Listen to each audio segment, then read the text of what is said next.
Assalamualaikum warahmatullahi wabarakatuh. Waalaikumsalam warahmatullahi wabarakatuh.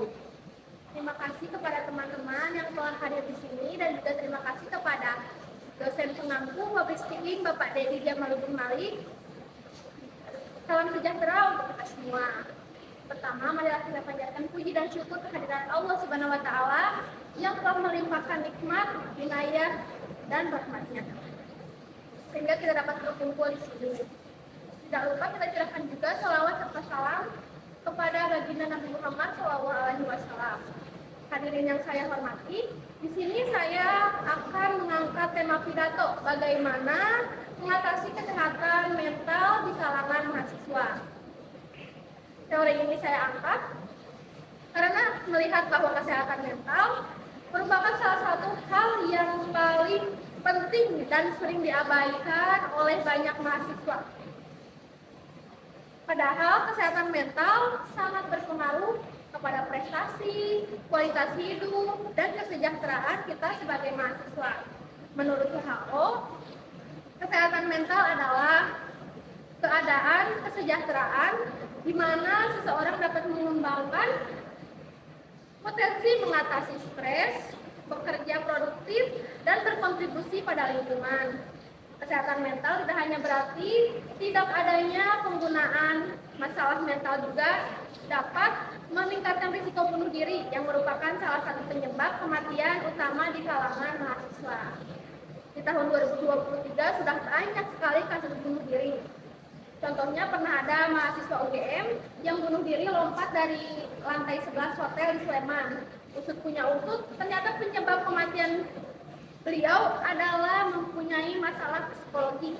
Maka dari itu, masalah mental pada mahasiswa tidak boleh dianggap sepele karena dapat berdampak negatif pada kesehatan fisik, kinerja akademik, hubungan interpersonal, dan kesejahteraan psikologis. Seiring dengan berkembangannya zaman dan tekanan hidup yang semakin kompleks, kesehatan mental menjadi bagian yang sangat penting, terutama di kalangan mahasiswa.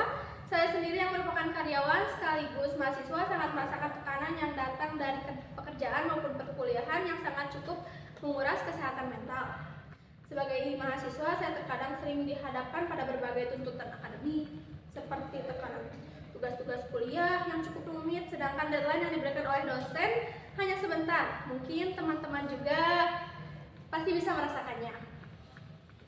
Belum lagi jika mendapat jadwal pekerjaan yang padat membuat saya sedikit sulit untuk membagi waktu antara jadwal kerja dan jadwal untuk mengerjakan tugas. Ini menjadi salah satu tekanan yang bisa mengganggu kesehatan mental. Kenapa? Karena jujur, saya pernah saking banyaknya tugas, sedangkan saya belum ada waktu untuk mengerjakannya, padahal deadline bertugas cukup mepet, sehingga saya terus memikirkannya dan menjadi beban pikiran hingga saat tertidur pun menjadi tidak nyenyak. Tidak tenang karena memikirkan tugas itu, sehingga saat bangun bukannya merasa fresh tetapi malah terasa lelah, sedangkan pagi harinya kita harus berangkat kerja. Hal ini dapat menyebabkan stres, kelelahan, dan timbulnya rasa cemas yang berlebihan. Untuk mengatasi hal itu, biasanya saya lebih memilih bergadang untuk menyelesaikan tugas. Saya berpikir daripada tidur dengan rasa cemas yang berlebihan dan membuat tidur tidak nyenyak, lebih baik dikerjakan dulu tugas yang ada dipikirkan agar tidur pun tidak risau. Tetapi hal itu juga membuat kurangnya waktu tidur yang menyebabkan fokus ketika bekerja karena datangnya rasa kantuk. Jika hal ini terjadi terus-menerus dan tidak diatasi, maka ini akan berdampak pada kesehatan mental dan fisik kita. Kesehatan mental itu tidak boleh dianggap sepele. Seperti halnya kesehatan fisik, kesehatan mental juga membutuhkan perhatian untuk dipulihkan.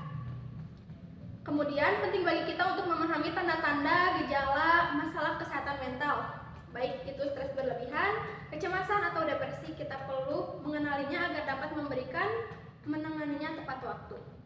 Hal pertama untuk mencegah terganggunya kesehatan mental adalah dengan meningkatkan kesadaran dan mulai belajar memanage waktu untuk kuliah, bekerja, mengerjakan tugas, dan juga tidak lupa untuk beristirahat. Cukupnya istirahat akan membuat pikiran lebih jernih dan badan bugar saat menjalani aktivitas seperti pagi sampai sore untuk bekerja dan sore sampai malam untuk berkuliah. Namun jika sudah merasa stres yang berlebihan, cara yang bisa kita lakukan adalah jika berkenan sesudah beres dengan semua tugas kuliah dan memiliki waktu lenggang saat bekerja, sebaiknya pergilah untuk liburan agar Anda tetap bisa mengembalikan kesegaran pikiran. Setidaknya itu akan mengurangi stres dan depresi yang sedang dialami. Atau melakukan hobi, hal-hal yang Anda sukai. Karena hobi adalah salah satu untuk melepaskan stres dan menyalurkan kreativitas, seperti membaca, menari, bermain piano. Hobi juga dapat meningkatkan rasa percaya diri dan kebahagiaan.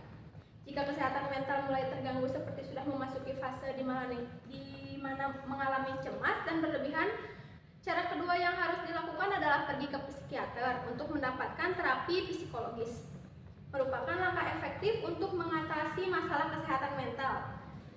Dan jangan pernah lupakan hal-hal pendukung lainnya untuk mencegah terganggunya kesehatan mental dan fisik, yaitu dengan cara berolahraga yang teratur, makan makanan yang sehat, istirahat yang cukup, dan selalu katakan hal-hal positif kepada diri sendiri ketika sudah mulai merasa putus asa.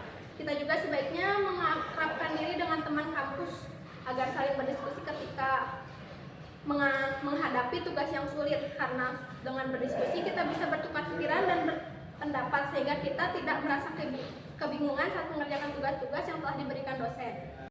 Hadirin sekalian yang saya banggakan, itulah beberapa tips yang bisa saya sampaikan terhadap kesehatan mental.